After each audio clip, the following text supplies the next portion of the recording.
ഇതൊരു കഠിനാധ്വാനത്തിൻ്റെ കഥയാണേ. കോഴ്സ് കഴിഞ്ഞ് കൊല്ലം ഇത്രയായെങ്കിലും ഇപ്പോഴാണ് ഈ സാഹസത്തിന് ഒരുങ്ങുന്നത്. എനിക്ക് നല്ലത് മാത്രം വരണമെന്ന് ആഗ്രഹിക്കുന്ന എൻ്റെ കെട്ടിയോൻ്റെയും അഭിലാഷേട്ടൻ്റെയും നിർബന്ധപ്രകാരമാണ് ഗ്രേഡ് ആർട്ടിസ്റ്റിൻ്റെ ആപ്ലിക്കേഷൻ ഞാൻ ദൂരദർശനിൽ കൊടുക്കുന്നത്. അതും last date, last minute. Last കൊടുത്തപ്പോൾ കരുതി എന്നെ പതിയെ വിളിക്കുള്ളൂ എന്ന്. പക്ഷേ കൊടുത്ത അടുത്ത ദിവസങ്ങളിൽ തന്നെ എനിക്ക് മെയിൽ വന്നു.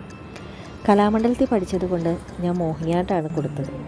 എന്നെ അറിയുന്ന കുറച്ച് പേർക്കെങ്കിലും അറിയാം ഞാനൊരു സർജറിക്ക് വിധേയമായത്. അതുകൊണ്ട് തന്നെ കുറച്ച് വർഷങ്ങളായി ഞാൻ മോഹിനിയാട്ടം പെർഫോം ചെയ്യാറില്ല. പുലയാനൊക്കെ ഉള്ള ബുദ്ധിമുട്ട് കൊണ്ട് തന്നെയാണ് മോഹിനിയാട്ടം ചെയ്യാത്തത്. അതുകൊണ്ട് തന്നെ ഇപ്പോൾ ഞാൻ കൂടുതലും ഭരതനാട്യമാണ് പെർഫോം ചെയ്യാറ്. 15 മിനിറ്റിൻ്റെ വർണ്ണമാണ് ഞാൻ ചെയ്തത്. എൻ്റെ സീനിയർ അമ്പിളി ചേച്ചി എന്നെ ഒരുപാട് ഹെൽപ്പ് ചെയ്തത്. ഒത്തിരി ക്ഷമയോടുകൂടി എനിക്ക് ഓരോ കാര്യങ്ങളും പറഞ്ഞു തന്നു. മേക്കപ്പ് അരുൺ ചേട്ടൻ, കോസ്റ്റ്യൂം രംഗൻ ചേട്ടൻ എല്ലാവരും ഒത്തിരി എന്നെ സപ്പോർട്ട് ചെയ്തു. ഇതിലിവിടെ കിട്ടുമോ കിട്ടില്ലേ എന്നതിനൊന്നും പ്രസക്തിയില്ല. ഈ ചുരുങ്ങിയ ദിവസങ്ങൾ കൊണ്ട് ഒരു വർണ്ണം പഠിച്ച് ഞാനത് അറ്റംപ്റ്റ് ചെയ്തു എന്നതിലാണ് ഇവിടെ പ്രസക്തി.